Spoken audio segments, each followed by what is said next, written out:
How are you guys doing? It is Monday, September 28th, 2020, out here in this quarantine. I'm James Sims, and for this episode of The Elite, I'm going to take you through the elite performances, the elite matchups, and of course, the elite players you should know about, and of course, the elite headlines for what you should be knowing about, especially after yesterday's performances. Yesterday, we saw the end of the Eastern Conference Finals, the end of the MLB regular season, week 3 of NFL football, and of course, there's more going on. But first, I'm going to start with the NBA, jump into last night's game. And in last night's Game 6 of the Eastern Conference Finals, the 5th seed in the East, Miami Heat, were able to beat the 3rd seed in the East, Boston Celtics, 125-113. And with this win, they will advance to the NBA Finals. And this would be the last game of the NBA season of the 2019-2020 outside the bubble now, and then inside the bubble NBA season for the Boston Celtics. And now there are 2 teams remaining in the NBA, and that series is going to get started in a bit, but I will let you know what's going on. Starting with the Boston Celtics, how they performed in their last game. Off the bench, their forward, Gordon Hayward, would finish with 12 points in 32 minutes. Additionally, their guard, Marcus Smart, would finish with 20 points, 8 rebounds, a couple of assists, and a couple steals in 36 minutes. Their elite point guard, Kemba Walker, would finish with 20 points, 2 rebounds, and 5 assists as he shot 7 for 15 from the field, 3 for 10 from 3, and 3 for 4 from the free throw line in 35 minutes. Their shooting guard, Jaylen Brown, would finish with 26 points, 8 rebounds, 4 assists, and 3 steals as he shot 10 for 17 from the field in 40 minutes. He went on to shoot 3 for 7 from 3, 3 for 3 from the line. And of course, last but not least, in his very final game of the 2020 season, the Boston Celtics elite young power forward Jason Tatum would finish with 24 points in 44 minutes. He would also add in 7 points, 11 assists, a couple steals on a block, as he shot 9 for 26 from the field, 3 for 10 from 3, and 3 for 4 from the line. Of course, he was trying to get it all going.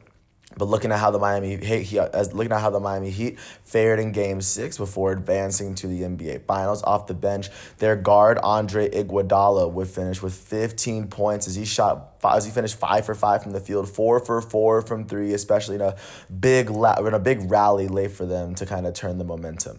Also, their shooting guard Tyler Hero out of Kentucky would finish with 19 points and 13 shots. He finished 8 for 13 from the field. Looking at how their starters fared, Jay Crowder would finish with 9 points and 6 rebounds.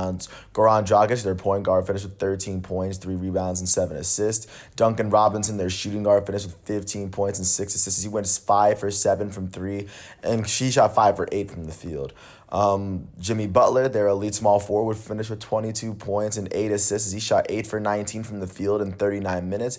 He went 0 for 3 from the 3-line, but he made 6 of his 7 free throw attempts. Last but not least, the best performance of the night will go to Bam Adebayo, the young power forward for the Miami Heat. He would finish with 32 points, 14 rebounds, and 5 assists in 39 minutes. He shot 11 for 15 from the field, and he made 10 of his 11 free throws. Like I said, with this win, they will advance to play the Los Angeles Lakers in the finals, and Game 1 of that series will take place on Wednesday. A big series that a lot of people are looking forward to, LeBron James versus Andre Iguodala, the rematch. I'm messing with you. But these are 2 incredibly great teams. They had a lot going for them, especially coming into yesterday's performances. Really quickly, I'm going to jump out to the WNBA bubble just to show you what's going on out there. And in yesterday's WNBA semifinal games, first off, the Las Vegas Aces were able to beat the Connecticut Sun 84-25 behind Angela McCoughtry's 29 points, 5 rebounds, and 6 assists to even up the series with the Sun. And they will play tomorrow to try to see who will go on to advance. But in the other series, the Seattle Storm would go on to sweep the Minnesota Lynx in 3 games, beating them 92-71 last night. Breanna Stewart would add in 31 points, 6 rebounds, and 7 assists as the Storm have secured a spot for themselves in the WNBA Finals, as 3 teams remain in the WNBA as of right now. Looking out to the NHL, looking forward to tonight's game. It'll be Game 6 of the Stanley Cup Final between the Tampa Bay Lightning and the Dallas Stars. As of right now, the Tampa Bay Lightning currently lead the series 3-2. That's going to be a very big game to look forward to. They could very well win this series, or they could just put it away. The Stars were able to keep it alive a couple of days ago after beating the Lightning 3-2 in overtime. So, they're still alive and they're still ready, but the season could very well end tomorrow. Looking also out into yesterday's big global soccer performances, Starting out with the Bundesliga, the reigning Bundesliga champions Bayern Munich would bite the dust as they lost to TSG Hoffenheim 4-1.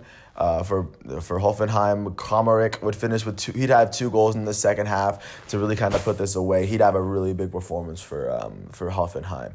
Kimmich would score the only goal for Bayern, and I think as of right now, because there's 2 matches in there, sitting about at 7th in the Bundesliga. Looking at the Premier League, the Tottenham Hotspur would finish. They would draw with Newcastle United 1-1. Leicester City would go on to beat Manchester City 5-2, and of course Jamie Vardy, the striker for Leicester City, would lead the way. He'd have 3 goals on the day. 2 of them would be penalty kicks, but of course he still have 3 goals on the day against a very strong Manchester City side, and it was kind of, they just like Bayern, they kind of bite the dust. Looking out to the Serie A, the Italian league, Napoli would go on to beat Genoa 6-0. Juventus would go on to would go on to draw with Roma 2-2. They were down 2-1 at half, and they would go on to lose Rabiot to a red card in the 62nd minute. Cristiano Ronaldo would score 2 goals, one of them being a penalty kick. Just an incredible effort to give Juventus at least the 1 point in the league. Looking out to the La Liga, Atletico Madrid in their first matchup with Luis Suarez would go on to beat Granada 6-1. João Felix, the young Portuguese forward, he'd finish with a goal. Diego Costa would finish the goal in the 9th minute, and Luis Suarez, their new addition from FC Barcelona, he would score 2 goals he would score 1 in the 85th minute and 1 in extra time. And with this win, like I said, big win for Atletico Madrid, especially in Luis Suarez's debut back at Atletico Madrid for the season. And looking out to Barcelona were going to beat Villarreal 4-0. Ansu Fati, Barcelona's young, I want to say either 17 or 18-year-old forward out of Spain, he would finish with 2 goals in the first 20 minutes of the game. Lionel Messi would also add in a penalty kick and an own goal from Villarreal would put them up 4-0. Going out to Ligue 1. PSG would go on to beat Stade Reims 2-0 as Mauro Icardi would finish with 2 goals on the day to help put PSG above. But those are the big games I would say really went down in soccer yesterday, because of course there was a lot of big performances. But really quickly, before I jump out to the final day of baseball, I'm going to show you what's been going on in the NFL so far. Starting with the early morning games. First off, the Chicago Bears are going to beat the Atlanta Falcons 30-26. For the Atlanta Falcons, their elite quarterback Matt Ryan would complete 19 of his 38 passes, throwing for 238 yards, throwing for a touchdown and an interception.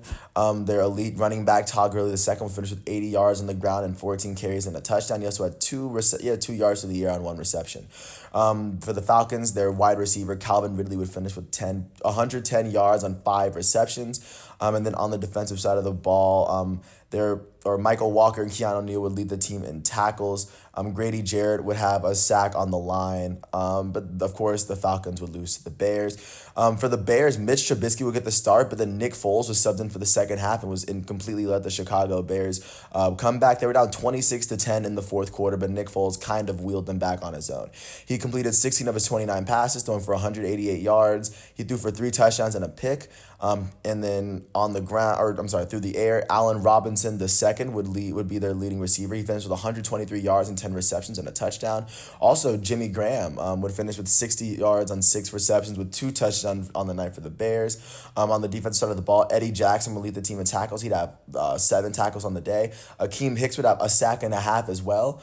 And with this win, the Chicago Bears are now 30-26 on the season, as the Falcons are now 0-3 after blowing 2 straight 15-point fourth quarter leads, or at least second half leads, to start a season. They're the only team to do that twice in one season, and it's only week 3.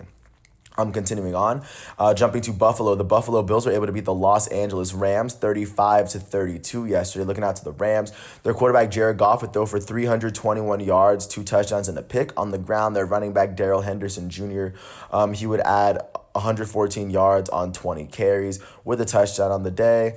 And then through the air, Cooper Kupp would be their leading receiver with 107 yards on 9 receptions and a touchdown. Robert Woods has 74 yards on 5 receptions and a touchdown.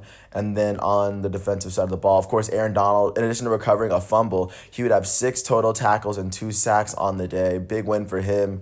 But of course, the Buffalo Bills prove out stronger because, of course, the Buffalo Bills, they led 21-3 at half. The Rams kind of came back, but they weren't able to do so. But for the Bills, their quarterback Josh Allen would finish with 311 yards, throwing for 4 touchdowns and a pick.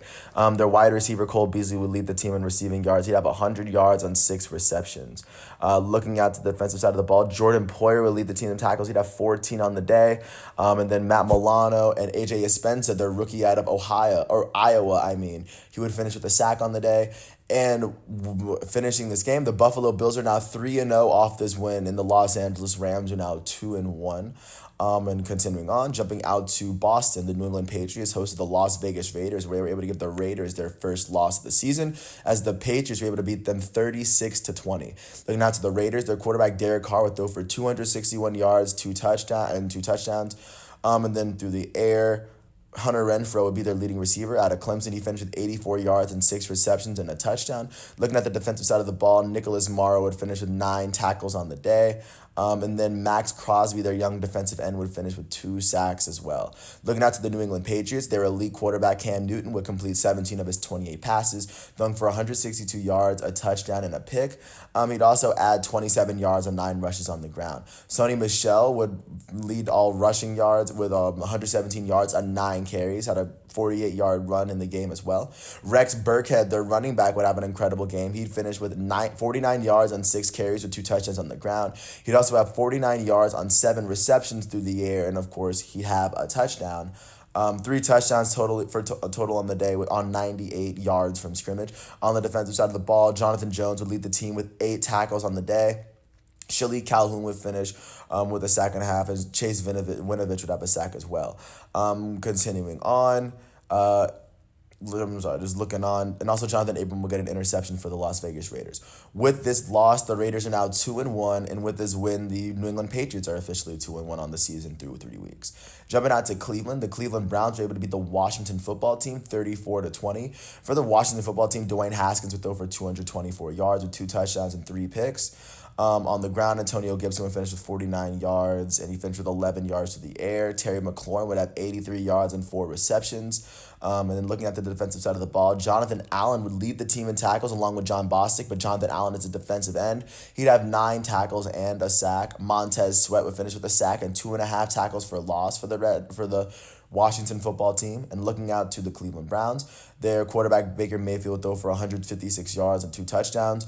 Their running back Nick Chubb would finish with 108 yards and 19 carries and 2 touchdowns on the night. Their elite wide receiver Odell Beckham Jr. would finish with 59 yards on 4 receptions. And then looking at the defensive side of the ball, Myles Garrett would finish with a fumble recovery, as he also finished with 4 tackles and 2 sacks. And Sion Takitaki would finish with a team lead in tackles. He'd have 7 of them, And with this win, the Cleveland Browns are officially 2-1 after losing their first game, and the Washington Football Team is officially 1-2 on the season. Going out to Pittsburgh, the Pittsburgh Steelers were able to beat the Houston Texans 28-21. Looking out to Houston, their elite quarterback Deshaun Watson would complete 19 of his 27 passes, throwing for 264 yards, 2 touchdowns, and a pick.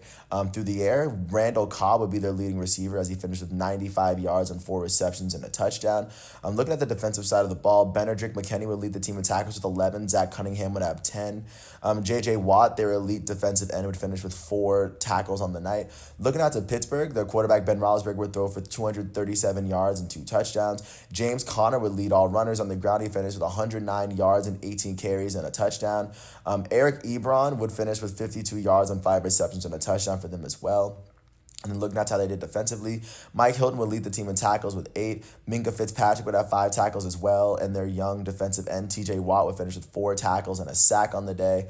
And Bud Dupree would also have a sack and a half on the day for the Steelers. And with this win, the Steelers are now 3-0 in the AFC North, and the Houston Texans are officially 0-3 to start the season.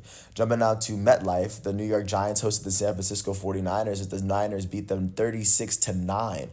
For the Giants, their quarterback Daniel Jones threw for 179 yards and an interception, but he also had 49 yards on 5 carries on the ground.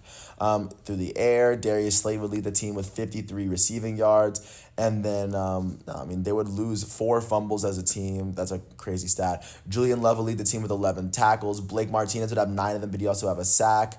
Leonard Williams would also have a sack as well, starting out with the New York Giants.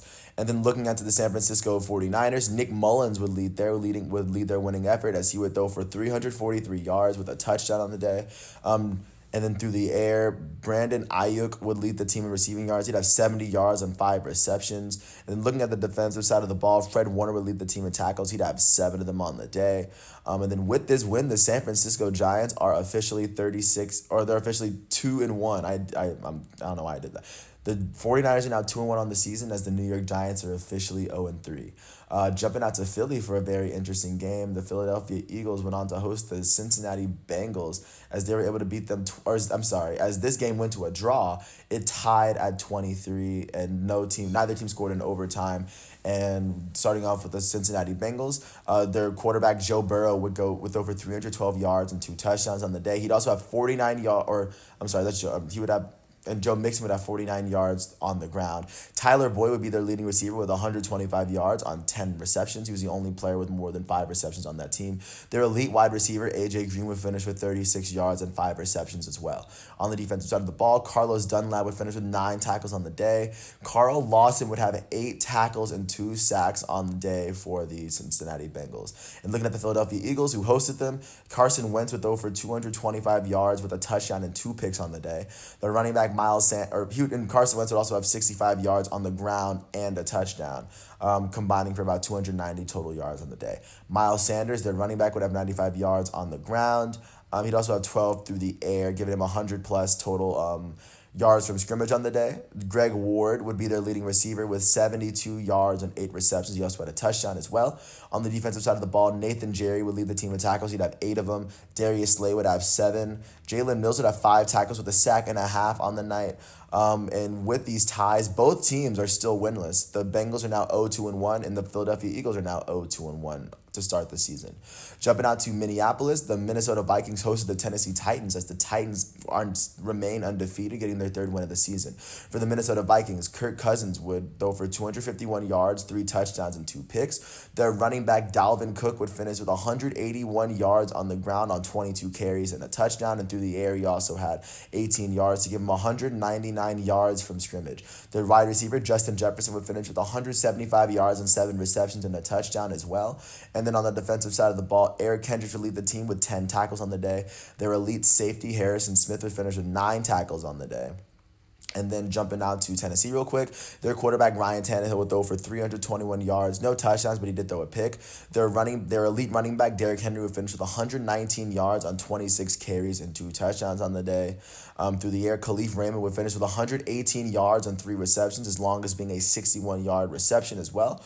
And then looking at how they did defensively, Rashaan Evans would get a fumble recovery for the team. Jonathan Joseph, Jayon Brown, and Rashaan Evans would finish with 7 tackles each. Jeffrey Simmons, their youngin from Mississippi State, would finish with a sack in the game as well. And Christian Fulton, their cornerback out of Clemson, I think also had a sack as well. With this win, the Tennessee Titans are now 3-0 on the season as the Minnesota Vikings drop to 0-3. Looking out to Indianapolis, the Colts were able to beat the New York Jets 36-7. Looking at how the Jets fared, Sam Darnold would throw for 168 yards for a touchdown and 3 picks. Frank Gore would finish with 57 yards on the ground, the future Hall of Fame running back. Through the air, Braxton Berrios would be the leading receiver for the Jets as he had 64 yards and the only touchdown of the day for them. On the defensive side of the ball, Bradley McDougald would finish with 10 tackles on the day. The Jets would have no sacks, which is kind of crazy. But looking at the Indianapolis Colts, their quarterback Phillip Rivers would lead the way, throwing for 217 yards and a touchdown on the day. Jonathan Taylor would lead the team in yards. He'd lead the whole game in yards. He'd have 59 yards on 13 carries and a touchdown. T.Y. Hilton, their receiver, would finish with 52 yards on 3 receptions. And looking at the defensive side of the ball, their elite linebacker, Darius Leonard, would finish with 11 tackles and 1 for loss. And then additionally, Kenny Moore and Justin Houston would finish the sack on the day to give the Colts the win. With this win, the Indianapolis Colts are now 2-1, and with this loss, the New York Jets are now 0-3. Jumping out to LA, the Los Angeles Chargers hosted the Carolina Panthers, and the Panthers were able to beat them 21-6. Looking out to LA, their quarterback, Justin Herbert out of Oregon, would finish with 330 yards with a touchdown and an interception on the day. Austin Eckler would have 59 yards on the ground with a touchdown. Their wide receiver, Keenan Allen, would have 132 yards and 13 receptions and a touchdown for them. Austin Eckler would have 84 yards on 11 receptions to give him at least 150 yards or 140 yards on the night. And then looking at the defensive side of the ball, Kazir White would lead the team in tackles. He'd have 11 tackles on the day. Rayshawn Jenkins would have 9 tackles with 1 sack on the day. And Joey Bosa, their defensive end, he'd finish with 2 tackles on the day, but he'd have a sack, and both of his tackles were for loss. Looking out to the Carolina Panthers, their quarterback Teddy Bridgewater would throw for 235 yards and a touchdown. Looking at their DJ Moore was their leading receiver. He had 65 yards on 2 receptions for the team. Robbie Anderson would have 55 yards on 5 receptions. And looking at how the team did, their running back Mike Davis would have 46 yards on 13 carries. He also had 45 yards on 8 receptions to give him 91 yards on the day on about 21 touches. Looking at the defensive side of the ball, Shaq Thompson would have 13 tackles on the day. He'd lead both sides. And then Brian Burns would get a sack as he's one of their young and up-and-coming guys from Florida State. I think he was their first-round draft pick. But I digress. With this win, the Carolina Panthers are officially 1-2, and with this loss, the Los Angeles Chargers are 1-2. Going out to Denver, the Denver Broncos hosted Tom Brady and the Tampa Bay Buccaneers, as the Buccaneers were able to beat the Denver Broncos 28-10. Looking at how the Broncos did, Jeff Driscoll threw most of their passes. He threw for 176 yards with a touchdown and a pick on the day. Through the air, Jerry Jeudy would be their leading receiver with 55 yards on 5 receptions. Starting to slowly become one of my favorite young receivers in the game. Looking out to the defensive side of the ball, Justin Simmons would lead the team in tackles. He'd have 8 of them on the day. Shelby Harris would finish with 2 tackles on the day, along with he'd have 4 tackles in total for the Denver Broncos. But looking out to the Tampa Bay Buccaneers, their GOAT level quarterback Tom Brady would throw for He would complete 25 of his 38 attempts, throwing for 297 yards and 3 touchdowns. And then on the ground, Ronald Jones II would have 53 yards on the ground and 20 yards through the air. Scotty Miller would be the leading receiver for the Tampa Bay Buccaneers as he finished with 83 yards and 3 receptions. And get this, Mike Evans, the Tampa Bay Buccaneers elite wide receiver, would finish with 2 receptions for 2 yards, and he'd have 2 touchdowns on the day. And on the defensive side of the ball, Jamel Dean would lead the team in tackles. He'd have 8 of them. Their young linebacker, Devin White, would have 7 of them. And Shaquille Barrett would finish with 6 tackles on the day, 2 sacks.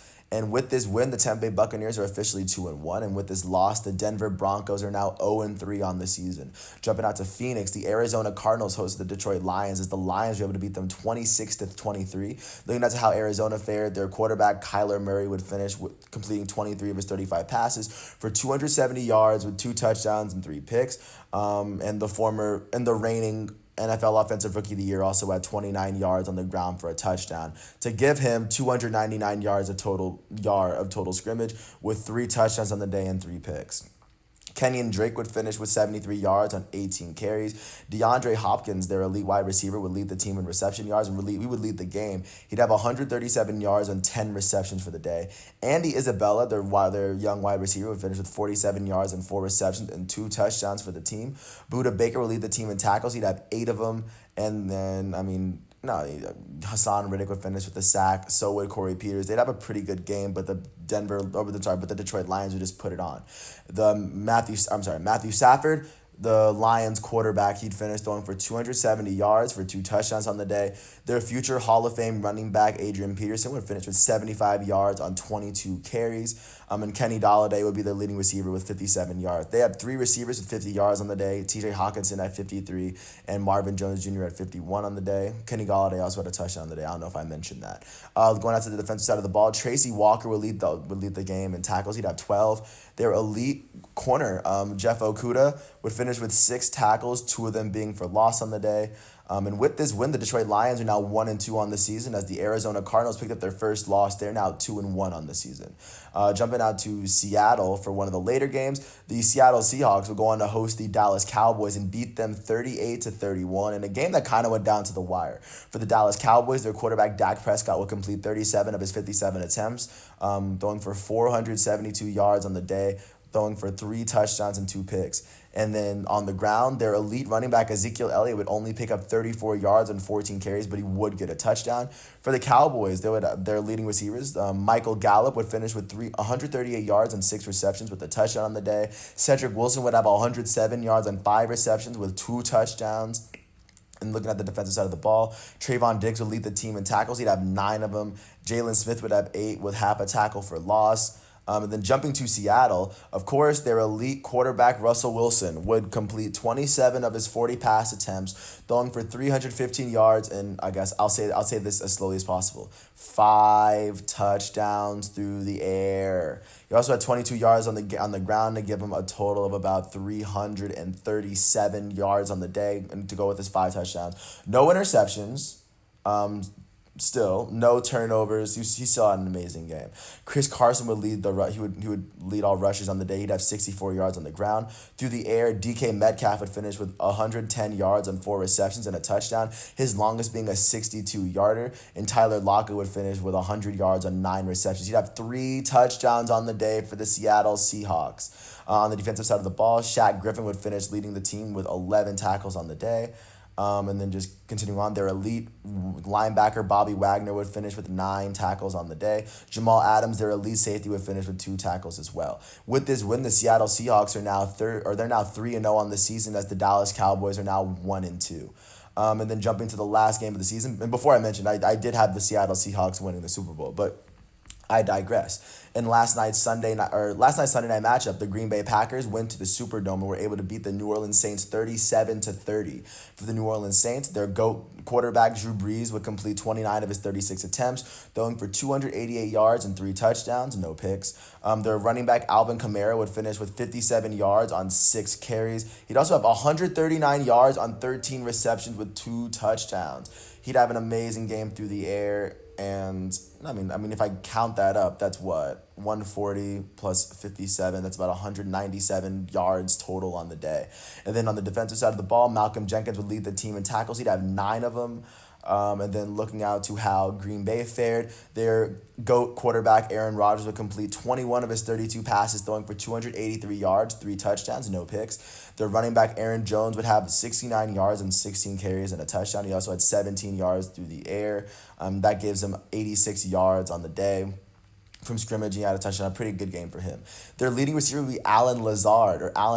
Sorry if I butchered your name. He finished with 146 yards on 6 receptions and a touchdown for the day. And on the defensive side of the ball, Zadarius Smith would pick up a fumble recovery. In addition, he also had 2 tackles on the day, one of them for loss. Ty Summers and Chris Barnes would lead the team with 9 tackles each. And Kingsley Keke, sorry if I butchered your name, he finished with 2 tackles on the day, and both of his tackles were sacks. With this win, the Green Bay Packers are officially 3-0 on the season, and with this loss, the New Orleans Saints are now 1-2.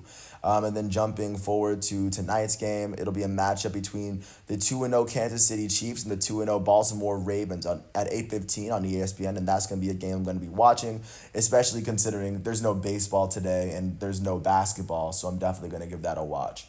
And with that said, last but not least, I'm going to jump to the final day of the MLB, and I'll run through just to show you how the bracket is looking following yesterday's last games of the season. And of course, for some, it was their last game of the season, and now 16 teams remain in the season for major leagues. But to start off, the first game of the day, because they were all afternoon games, the Kansas City Royals were able to beat the Detroit Tigers at home. They played the first game of the day as Alex Gordon would officially retire. He would officially make his retirement after playing 14 seasons with the team, and he did win a World Series there as well. But first, starting off for the Detroit Tigers, it was mostly a bullpen game, but their relief pitcher Tariq Skubal would pick up a majority of the innings. He would allow 2 earned runs in 5 innings pitched, striking out 6 batters on the day. And looking at how they did offensively, no one on their team had more than one hit, but their first baseman, Brandon Dixon, would finish 1 for 3 with an RBI. Looking at how the Royals did in their final game, at least their Royals legend, Alex Gordon, in his final game went 0 for 1. He struck out in his only at bat. Their shortstop, Alberto Mondesi, finished 3 for 4 with 2 RBIs and a run as he hit his 6th home run of the season yesterday. He was the only player with more than one hit. And of course, their designated hitter in their final game, their designated hitter Ryan McBroom would finish 1 for 3 with an RBI and a run. In Alex Gordon's final game, the Royals would win, and the Kansas City Royals with this win would finish the season 26-34, and with this loss, the Detroit Tigers will finish this season 23-35. Continuing on. Jumping to the Eastern matchups, starting off with the defending champs in DC, the Nationals were able to beat the New York Mets 15-5 in their final game of the season. For the Mets, Seth Lugo wouldn't even pitch. He wouldn't make it through the second inning, really. As he gave up 6 runs. The Washington Nationals were pouring it on. They did score 12 runs in the first 3 innings, and they kind of put it out of reach where the Mets couldn't touch them. But for the Mets offensively, their left fielder, Brandon Nimmo, in his final game would go 2 for 5 with a run. In his final game of the season, future Hall of Fame designated hitter Robinson Cano would go 0 for 3. Their elite first baseman, Pete Alonso, would go 3 for 5 with 3 RBIs and 2 runs. Their second baseman, Luis Guillorme would finish 2 for 3 with a run on the day. Their shortstop, Ahmed Rosario, would go 2 for 4 on the day. And then their center fielder, Guillermo Heredia, would go 2 for 4 with 2 RBIs and a run. Heredia would hit his second home run of the day. Pete Alonso would hit 2 home runs on the day, if I didn't mention that earlier. He finished the season with 16 home runs on the season. Looking at how the defending champs did, their starting pitcher would be Austin Voth. He would allow 4 earned runs in 5 innings pitched, striking out 4 on the offensive side of the ball. Their left fielder, Andrew Stevenson, would go 2 for 4 with 3 RBIs and 2 runs on the day. Their shortstop, Trey Turner, would finish 2 for 5 with 7 RBIs and 2 runs in his final game of the season. In his final game of the season, their elite right fielder, Juan Soto, would go 1 for 1 on the day. He finished the batting title with a .351 batting average, and of course, I'll get to the stats leaders in a different video. Their shortstop, Jean Gomes, would finish 1 for 3 with 2 RBIs and 2 runs. He had his 4th home run of the season. Their first baseman, Brock Holt, he would finish 1 for 4 with 2 runs on the day. Their third baseman, Josh Harrison, in his final game would go 1 for 3 with 3 runs on the day. And last but not least, their second baseman, Luis Garcia, would go 2 for 4 with 2 RBIs and a run. And with this win, the Washington Nationals would finish the season 26-34. And with this loss, the New York Mets would finish the season 26-34. Jumping out to New York and Yankee Stadium. In the final game of the season, the Miami Marlins were able to beat the New York Yankees 5-0 in 9 innings, of course. For the New York Yankees, their start would go to Clark Schmidt. He would pick up the loss. He would allow 3 runs in 4 innings, striking out 4 batters. For the Yankees, their first baseman, DJ LeMahieu, would go 2 for 3, a crazy stat. He would finish with a .364 batting average on the season. He's the first player, I think, in the modern era to win the batting title in the American League and the National League. And I don't know if you understand how incredibly difficult that is to face off against a whole new crop of pitchers. That's crazy. In their final game of the season, the Yankees' elite right fielder Aaron Judge would go 0 for 2 as he walked twice. Their designated hitter in his final game, Luke Voit, would finish 0 for 3 with a walk and a strikeout, and I believe he finished with the American League and the Major League Home Run League, if I'm not sure. In his final game of the season, their elite shortstop, Gleyber Torres, would go 1 for 4, and in their left fielder, Brett Gardner, would go 3 for 4. Jumping out to the Miami Marlins, Urania would get the start, but Daniel Castani would pitch 6 innings in relief. He would allow no earned runs in 6.1 innings pitched, striking out 2 batters. And looking at how their offense fared, their third baseman, Brad Anderson, would go 1 for 4 with an RBI and a run. Their shortstop, Jazz Chisholm, would go 2 for 4 with 3 RBIs and 2 runs. He had his second home run of the season. And then their catcher, Chad Wallach, would go 3 for 4. And then Brian Anderson would hit his 11th home run of the season as he went 1 for 4 with an RBI and a run in the Miami Marlins final game. And with this win, the Miami Marlins will finish the season 31-29 after clinching the playoffs for the first time in a very long time for the team, at least I want to say 2 decades. And then looking out to the New York Yankees, they will finish the season 33-27 as they have also clinched a playoff spot. And I'll get into that in a bit. Jumping out to Buffalo, the Toronto Blue Jays went on to host the Baltimore Orioles, and the Orioles were able to beat them 7-5 in their final game of the season. For the Toronto Blue Jays, Roark would get the start, but he would only pitch 4 innings, allowing 2 earned runs, 4 total. The Baltimore Orioles would kind of come back after being down 4-1. They scored 3 runs in the 4th and the 5th inning to kind of go up. Going out to how Toronto did offensively. In their final game of the regular season, their elite designated hitter, Vladimir Guerrero Jr., would go 1-for-4 with an RBI and a run on the day. He hit his 9th home run of the season. Their left fielder, Lourdes Gurriel Jr., would finish 4-for-4 with 2 RBIs and 3 runs. He finished the season with 11 home runs. And looking out to how Baltimore did, Akin will get the start, who'd only pitch 3 innings. It'll be mainly a relief game. In this final game of the season, their first baseman, Ryan Mountcastle, will go 2-for-5 with a run. Their designated hitter, Renato Nunez, will go 2-for-4 with a run. And then their center fielder, Cedric Mullins, he would go 2-for-4 with 2 RBIs and a run. And with this win, the Baltimore Orioles would finish the season 25-35. And with this loss, the Toronto Blue Jays are 32-28, but their season's not over yet. Jumping out really quickly to Tampa Bay, the Tampa Bay Rays hosted the Philadelphia Phillies and were able to beat them 5-0 to eliminate the Phillies from playoff contention. For the Phillies, Aaron Nola would pick up his 5th loss of the season in their final game of the season. In this game, Aaron Nola would pitch 3.2 innings, allowing 3 earned runs, striking out 6 batters. And then looking at how their offense did. Their elite designated hitter in the final game of the regular season, Bryce Harper, would finish 2-for-4. Their possible future Hall of Famer and definitely former National League MVP, Andrew McCutchen, would finish this season. In the last game of the season, he go 0-for-4 with a strikeout. That's really who was kind of going for the Phillies last night. Not much going because they didn't score, obviously. Looking at how Tampa Bay fared in their final game of the regular season, their first baseman, Nate Lowe, would go 2-for-4 with a run. Their right fielder, Hunter Renfroe, would go 2-for-4 with an RBI as well. And then their pinch hitting catcher, Kevin Smith, would go 2-for-4 with an RBI and a run. And their second baseman, Mike Brousseau, will go 2-for-4 with an RBI and a run. And with this win, the Tampa Bay Rays will finish the regular season as the second team with 40 wins. They finished 40-20, as the Philadelphia Phillies would finish the season 28-32, completely missing out on the playoffs, as the Tampa Bay Rays will go into the playoffs as the number 1 seed in the American League. And then last but not least, in the East, I'm going to take you out to Atlanta, to the team that's leading the National League East, as the Atlanta Braves hosted the Boston Red Sox. And the Red Sox scored 5 runs in the 7th to get the win, to win 9-1, to win in their final game of the season.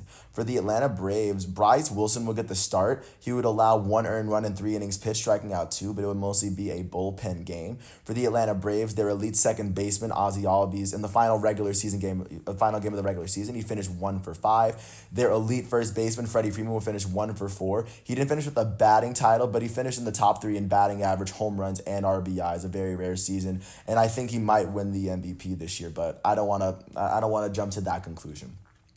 Their designated hitter, Marcell Ozuna, would go 2-for-4 with an RBI and a run. He had his 18th home run to secure the National League home run and RBIs lead for the season, like Marcell Ozuna. And of course, his first season with the Atlanta Braves. Their right fielder, Nick Markakis, would go 2-for-4. And then looking at how Boston fared, their win would go to their starting pitcher, Nick Pivetta, who would pick up his second win of the season. He's now 2-0. He would allow 1 run in 5 innings pitched, striking out 5 on the day. Their center fielder, Jackie Bradley Jr., would go 3-for-6 and with an RBI and 2 runs. In his final game of the season, he hit his 7th home run. Their third baseman, Rafael Devers, would go 1-for-6 with an RBI. He had an incredible season. Their shortstop, Xander Bogaerts, would go 2-for-3 with an RBI and a run. He hit his 11th home run of the season. Their right fielder, Cesar Puello, would finish 2-for-2 with a run, as he subbed in a little later. Their designated hitter, JD Martinez, would go 1-for-5 with 2 RBIs and a run, as he hit his 7th home run of the season in the final game of the season for them. And additionally, their second baseman, Jonathan Arauz, sorry if I butchered your name. He finished 3-for-4, 3 RBIs and a run. He hit his first home run of the season, of course, in the final game. And to finish the season, the Atlanta Braves with this loss, the Atlanta Braves are 35-25, clinching the second spot in the National League in the National League in the playoffs. And with this loss, the Red Sox will finish their season 24-36, not being able to sniff the playoffs. And then really quickly, I'm gonna jump out west to show you what's going on out there. Starting out in San Francisco, the Giants hosted the Padres. The Padres were able to beat them 5-4. Both teams, or for the San Francisco Giants, Drew Smiley would pick up his first loss of the season. He would allow 2 earned runs in 5 innings pitched, striking out 10 batters on the day on the offensive side of the ball in their final game of the season. Mike Yastrzemski would finish 2 for 2 on the day as he walked twice. Their second baseman, Wilmer Flores, would finish 1 for 4 with an RBI and a run. He would go on to hit his 12th home run of the season as well. And their shortstop, their shortstop, Brandon Crawford, will go 1 for 4 with 2 RBIs and a run as he would go on to hit his 8th home run of the season and is in the final game. And Evan Longoria, former AL MVP, would go 1 for 4 with a run as well. And jumping out to the San Diego Padres, Morejon will get the start, but it will mostly be a bullpen outing for them. Their elite shortstop, Fernando Tatis Jr., in his final game of the season will go 0 for 2 with a walk. Their elite third baseman, Manny Machado, will go 0 for 3 as he struck out. Their right fielder, Will Myers, will go 2 for 5 with 2 RBIs and a run. Mitch Moreland, their first baseman, will go 2 for 3 with an RBI. And then their center fielder, Will Profar, will go 2 for 4 with a run. With this win, the San Diego Padres will finish the season 37-23 with the 4th seed as the top wild card spot, or the top non-NL division winner team. And if the playoffs had been regular, they still would have made it. And then with this loss, the San Francisco Giants will finish the season 29-31 as they are officially eliminated from playoff competition with this loss. And they were fighting for their playoff lives, and they just couldn't do it. And then jumping out to Dallas, the Texas Rangers will go on to beat the Houston Astros 8-4. And in this game, jumping out to Houston, it was mostly a bullpen game. They only had 3 pitchers throw. And going out to how they did offensively in their final regular season game, their elite second baseman, Jose Altuve, would go 1 for 2 with an RBI and 2 runs. He had his 5th home run of the season. Their elite third baseman, Alex Beckman, will go 0 for 4 with a walk and a strikeout in his final game. Their left fielder, Aldemus Diaz, would finish 1 for 4 with 2 RBIs and a run. He'd hit his 3rd home run of the season, and their shortstop, Carlos Correa, will go 2 for 2 with an RBI and a run, hitting his 5th home run of the season. Jumping out to the Texas Rangers, Lyles will get the start, but Hearn would get the win. Looking at how they did offensively in their final game of the regular season, their center fielder, Leody Taveras, would go 2 for 5 with 2 RBIs and a run. Their right fielder, Joey Gallo, will go 1 for 4 with 2 runs in the final game. And their second baseman, Rougned Odor, would go 2 for 3 with 4 RBIs and 2 runs. He did 2 home runs on the day. He finished with 10. With this win, the Texas Rangers would finish the season 22-38, and with this loss, the Houston Astros would finish the season 29-31, but they still clinched the 2nd spot in the American League West. And staying out west, jumping to Phoenix, the Arizona Diamondbacks took on the Colorado Rockies and were able to beat them 11-3 as Madison Bumgarner got his first and only win of the season. Freeland will get the start and the loss with the Colorado Rockies, and in their final game, their right fielder, Charlie Blackmon, will go 0 for 3 as he had an amazing start to the season where he had a 400 batting average. He finished 303, but he still had a good season. Their left fielder, Rami Otapia, will go 2 for 4 with an RBI, or with a run on the day.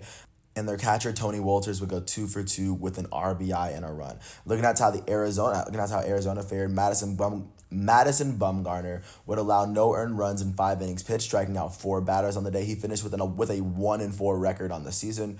Their left fielder, LaCastro, would go 2 for 5 with a run on the day. And their second baseman, Ketel Marte, would go 2 for 3 with 3 RBIs and 2 runs. Their right fielder, Cole Calhoun, would hit his 16th home run of the season as he finished 2 for 5 with 3 RBIs and a run. Their designated hitter, Eduardo Escobar, he would go on to finish 2 for 5 with a run on the day. Their shortstop, Nick Ahmed, would go 2 for 4 with 2 RBIs and 2 runs as well. Their third baseman, Matheson, will go 2 for 5 with a run. That's Wyatt Matheson. And then their catcher, Carson Kelly, will go 2 for 3 with 2 RBIs and 2 runs on the day. With this win, the Arizona Diamondbacks will finish the season with a 25-35 record, and with this loss, the Colorado Rockies will finish their season with a 26-34 record. Really quickly taking you out to Oakland, the Oakland A's would go on to host the Seattle Mariners and beat them 6-2. For the Mariners, Marco Gonzalez would make the start. He would allow 2 earned runs in 5 innings pitched, striking out 5 batters on the day. For them, their shortstop J.P. Crawford would go 2 for 4 with an RBI and a run. And then their second baseman, Ty France, would go 2 for 3 with an RBI in the Mariners' final game of the season. Looking at how the Oakland A's fared, Frankie Montas would get the start. He wouldn't get the win. He would allow no earned runs, 2 total runs in 6 innings pitched, striking out 13 batters on the night. And looking at how they did offensively, their second baseman, Tommy La Stella, would go 2 for 2 with a run. Their left fielder, Mark Canha, would go 2 for 4 with 4 RBIs on the day. And then continuing on, their catcher, Sean Murphy, he would go 1 for 3 with 3 runs on the day. And then their third baseman, Jake Lamb, would go 1 for 2 with an RBI and 2 runs. He had his 3rd home run of the season.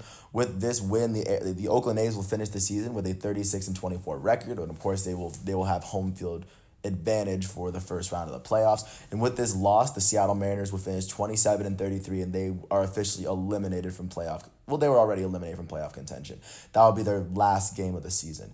And taking you out to LA for the I-5 or the I-405 series, the Los Angeles Dodgers were able to completely blank the Angels 5-0 for them to get their MLB best 43rd win of the season.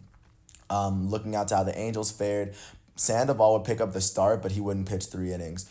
And looking out to how the Angels finished their season, their designated hitter, Shohei Ohtani, would finish 1 for 2. Their only player who got 2 hits would be their second baseman, Jahmai Jones. And looking at how the Los Angeles Dodgers fared, Dustin May would pitch the majority of the innings, and he would pick up the win as he allowed no earned runs in 4 innings pitched, striking out 5. He would finish the season 3-1. For the Dodgers offense, their center fielder AJ Pollock in the final game of the regular season, he would go 3 for 3 with 3 RBIs and 2 runs. He had 2 home runs to give him 16 to finish the year. And then he was the only. He really pulled through with the team. He was the only player to get RBIs as well. And with this win, the Los Angeles Dodgers would finish the season 43-17 with the league's best record, and of course the first seed in the National League. And jumping out to the Angels, they will finish their season 26-34 as they will not continue their play in the playoffs. Last but not least, I'm gonna take it to the Central Division. I already started off with Kansas City, but I will transition to Cleveland. The Cleveland Indians hosted the Pittsburgh Pirates yesterday as they were able to beat them 8-6 to keep the Pirates to make sure that the Pirates are the only team in the MLB that would not finish the season with 20 wins. For the Pittsburgh Pirates in their final game of the season, their starting pitcher would be JT Brubaker. He would allow 5 earned runs in 5 innings pitched, striking out 3 batters. Their second baseman, Adam Frazier, would go 2 for 5 with 2 RBIs and a run. Their third base rookie, Cabrian Hayes, would go 2 for 4 with an RBI and a run. He would hit his 5th home run. Their left fielder, Riddle, he would go on to finish 1 for 4 with 2 runs on the day. And their right fielder, Jose Osuna, would finish 3 for 4 with 2 RBIs and 2 runs in their final game of the season. Looking out to how the Cleveland Indians fared, Cal Quantrill will get the start. He would only pitch 3 innings, allowing 1 earned run, 2 totals. But in their final game of the season, their elite shortstop, Francisco Lindor, would go 0 for 5 on the day. Their second baseman, Cesar Hernandez, would go 1 for 3 with 2 runs. Their third baseman, Jose Ramirez, would go 2 for 3 with 2 runs. Their first baseman, Carlos Santana, would go 3 for 3 with 4 RBIs and 3 runs. He would go on to hit his 8th home run of the season. Their designated hitter, Franmil Reyes, would go 1 for 3 with 4 RBIs and a run. He would hit a bomb in the 6th inning. He did his 9th of the season. Carlos Santana hit his 8th. Their left fielder, Naylor, would go 2 for 4. That was Josh Naylor. And with this win, the Cleveland Indians will finish the season with a 35-25 record, and they did clinch a playoff spot, so their season isn't over yet. And with this loss, the Pittsburgh Pirates will finish their season 19-41 with the worst record in the major leagues.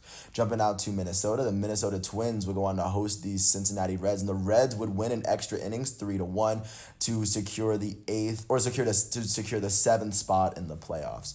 But looking out to how they did it, Tucker Barnhart's single, Joey Votto's walk, and Eugenio Suarez's single single would put them up 5-2. The Minnesota Twins wouldn't be able to score enough to get the win. But at the end of the day, both teams still made the playoffs. Looking at how the Twins performed, Rich Hill would get the start. He would allow 1 earned run in 5.2 innings pitched, striking out 4 batters for the day. Their second baseman, Luis Arias, would finish 2 for 4 on the day. He'd be the only player that finished with more than 1 hit.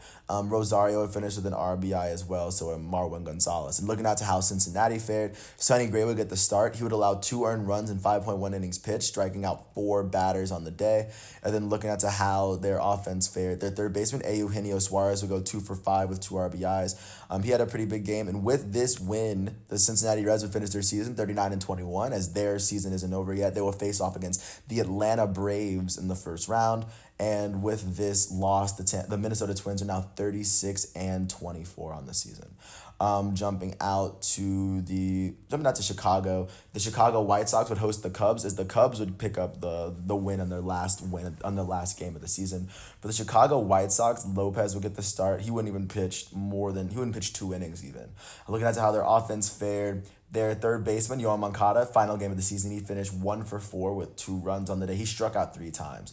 Their catcher, Yasmani Grandal, will go 2 for 4 with 3 RBIs and a run. He hit his 8th home run of the season. Their center fielder, Luis Robert, would go 3 for 5 with a RBI and a run, as he kind of picked up. And their right fielder, Nomar Masada, will go 2 for 5 with an RBI and a run. And then their left fielder, Adam Engel will go 2 for 4 with 2 RBIs and a run. He hit his 3rd home run of the season. Looking at how the Cubs fared, their center fielder, Billy Hamilton, will go 2 for 4 with an RBI and 3 runs. He would hit his 1st home run of the season, his only home run of the season. Their right fielder, I want to say Cameron Maybin, who was a beast on the Marlins. He finished 1 for 4 with 2 RBIs. Their elite third baseman, Chris Bryant, would go 1 for 4 with 2 RBIs and 2 runs. You see it, his 4th home run of the season. Caratini would go 2 for 5 with a run. Their second baseman, Bodie, would go 1 for 4 with 2 RBIs and a run. And with this win, the Chicago Cubs would finish this season with a 34-26 record, securing the best record in the NL Central, and of course, that spot. And then with this loss, the Chicago White Sox are now 35-25. And last but not least, jumping out to the final game of the night, the St. Louis Cardinals were able to beat the Milwaukee Brewers, as both teams were able to earn a spot in the playoffs. For the Milwaukee Brewers, Anderson would pick up the loss. Brett Anderson would finish the season 4 for 4, as he allowed 2 earned runs and 2 innings pitched. Looking out to how the St. Louis and then looking out to their offense, in their final regular season game, their elite left fielder and former National League MVP, Christian Yelich, would go 1 for 2 with a run on the day. And their catcher, Jacob Nottingham would go 2 for 4 on the day with an RBI. Looking at it, St. Louis did. Gomber would get the start. He'd only pitch 4 innings, but he'd allow only 1 run, striking out 3 batters. Their second baseman, Colton Wong, would go 1 for 4 with an RBI and a run. Their elite first baseman, Paul Goldschmidt, would go 3 for 4 with an RBI and a run in his final regular season game of the season. Their future Hall of Fame catcher, Yadier Molina, would go 0 for 3 with a walk in his final regular season game of 2020. And then their center fielder, Harrison Bader, would go 2 for 3 with an RBI and 2 runs on the season. He hit his 4th home run. With this win, the St. Louis Cardinals will finish the season 30-28, and with this loss, the Milwaukee Brewers are now 29-31. And with that said, I'm going to just take you into how the regular season fared for all these teams. I'm going to take you through the standings, the regular season division standings, and I'm going to do a playoff video in a bit. But with that said, starting off in the American League East, the Tampa Bay Rays would finish off with the best record in the American League East with a 40-20 record. 7 games behind them, clinching a spot in the playoffs, would be the New York Yankees with a 33-27 record, who were 7 games behind the Rays. A game behind the Rays would be a game behind the Yankees would be the 32-28 Toronto Blue Jays, who were a total 8 games behind the Tampa Bay Rays and secured a spot in the wild card. 7 games behind the Blue Jays would be the 25-35 Baltimore Orioles, who finished the season 15 games total behind the Tampa Bay Rays, 7 games out of the wild card, and sitting in last place in the AL East, you'd have the 24-36 Boston Red Sox, who finished 16 total games behind the Tampa Bay Rays in total. Jumping out to the American League Central, the Minnesota Twins would win that division. They get the pennant. They would go on to win, where they finished with a 36-24 record. A game behind them, you'd have the wild card Cleveland Indians, or the second place Cleveland Indians, and the wild card Chicago White Sox, both with 35 and 25 records. 9 games behind both those teams are the Kansas City Royals, who finished the season with a 26 and 34 record, 10 games in total behind the Minnesota Twins, and 2 games behind them are the 23 and 35 Detroit Tigers at the very bottom of the division, finishing 12 whole games behind the Minnesota Twins and 8 games out of the wild card. And taking you out to the West, the Oakland A's would go on to win that division with a 36 and 24 record, 7 games behind the A's, finishing with a second best record in the AL West, and an automatic playoff spot would be the Houston Astros, who finished the season with a 29 and 31 record, 7 games behind the Oakland A's, but of course they were able to secure a spot, the 6th spot in the American League. And then 2 games behind them would be the Seattle Mariners, who'd finished 27 and 33, 9 games total behind the Oakland A's. They finished 5 games out of the wild card.